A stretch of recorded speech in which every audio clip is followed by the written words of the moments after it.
लोकसभा चुनाव के अंतिम चरण का मतदान संपन्न होने के बाद एग्जिट पोल, चुनाव बाद सर्वेक्षण सामने आ गए। सभी सर्वे में भारतीय जनता पार्टी के नेतृत्व वाले राष्ट्रीय जनतांत्रिक गठबंधन राजग को प्रचंड बहुमत मिलने का अनुमान लगाया गया है।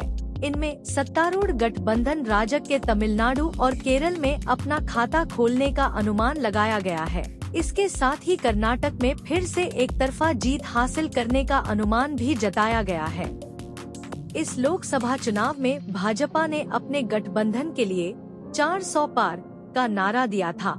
फिलहाल 3 सर्वे में भाजपा प्लस को 400 या उससे ज्यादा सीटें मिलने का अनुमान जताया गया है। अगर एग्जिट पोल सच साबित होते हैं तो मोदी अपनी पार्टी को लगातार तीसरी बार चुनाव में जीत दिलाने के मामले में देश के पहले प्रधानमंत्री जवाहरलाल नेहरू के रिकॉर्ड की बराबरी कर लेंगे। वर्ष 2019 के चुनाव में भाजपा ने 303 सीट जीती थी, जबकि राजग की संख्या 353 थी। कांग्रेस को 53 सीट और उसके सहयोगियों को 38 सीट मिली थी।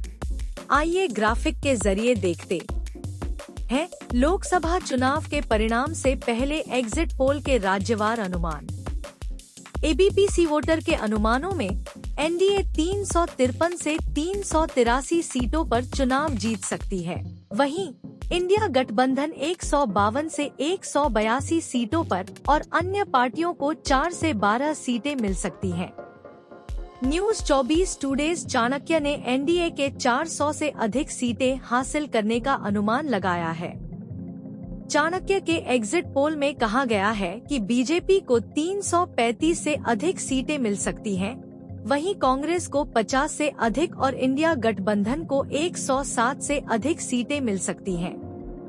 इंडिया टीवी के एग्जिट पोल में एनडीए को 371 से 401 और कांग्रेस को 109 से 139 सीटें मिल सकती हैं। वहीं अन्य पार्टियों को 28 से 38 सीटें मिल सकती हैं। रिपब्लिक टीवी PMRQ मैट्रिज के एग्जिट पोल में एनडीए को बड़ी बढ़त मिलती दिख रही है। एनडीए को 359 सीटों पर और इंडिया गठबंधन को 154 सीटों जीत मिलने का आकलन लगाया गया है। वहीं 30 सीटें अन्य पार्टियों को मिल सकती हैं।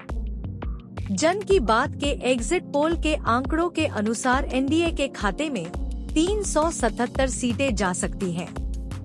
वहीं इंडिया गठबंधन को 151 सीटों पर और अन्य पार्टियों को 15 सीटों पर जीत सकती है।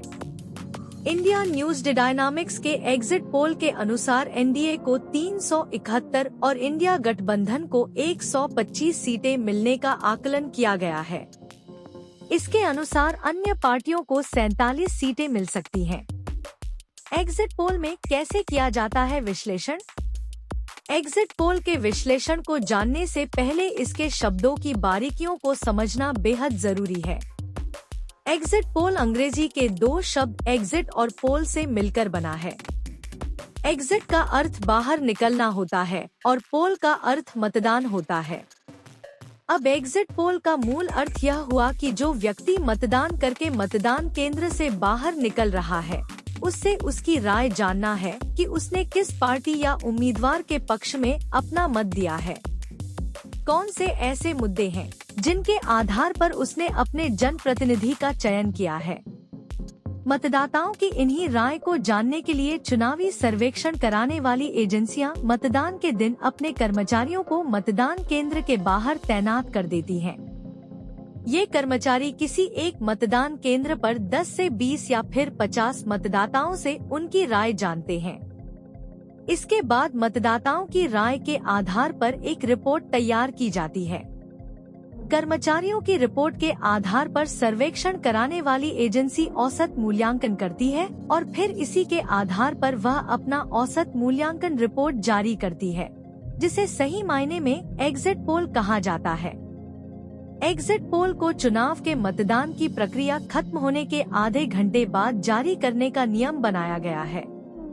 मीडिया की रिपोर्ट के अनुसार भारत में लोक प्रतिनिधित्व अधिनियम 1951 की धारा 126 के तहत अंतिम चरण का मतदान खत्म होने के आधे घंटे बाद तक एग्जिट पोल जारी नहीं किया जा सकता। इस नियम का उल्लंघन करने पर 2 साल कारावास की सजा या जुर्माना या फिर दोनों से दंडित किया जा सकता है। देश में एग्जिट पोल जारी करने के लिए भारत के निर्वाचन आयोग ने साल 1988 में पहली बार दिशा निर्देश जारी किए थे। इसके 12 साल बाद वर्ष 2010 में 6 राष्ट्रीय और 18 क्षेत्रीय दलों के समर्थन के बाद धारा 126A के तहत मतदान के दौरान सिर्फ एग्जिट पोल जारी करने पर रोक लगाई गई थी। हालांकि निर्वाचन आयोग की मंशा थी कि ओपिनियन और एग्जिट पोल दोनों पर रोक लगाया जाना चाहिए। निर्वाचन आयोग के दिशा निर्देश में यह बताया गया है कि ओपिनियन और एग्जिट पोल जारी करने के समय सर्वेक्षण करने वाली एजेंसियों के नाम, सर्वे में शामिल मतदाताओं की संख्या और मतदाताओं से पूछे गए सवालों का खुलासा करना आवश्यक है। दोस्तों, अगर आपको यह वीडियो अच्छी लगी हो तो वीडियो को लाइक करें और भी ऐसी जानकारी पाने के लिए हमारे चैनल को सब्सक्राइब करें और बेल आइकन को भी दबाएं ताकि हमारे वीडियो की नोटिफिकेशन आप तक जरूर पहुंचे। Thank you for watching.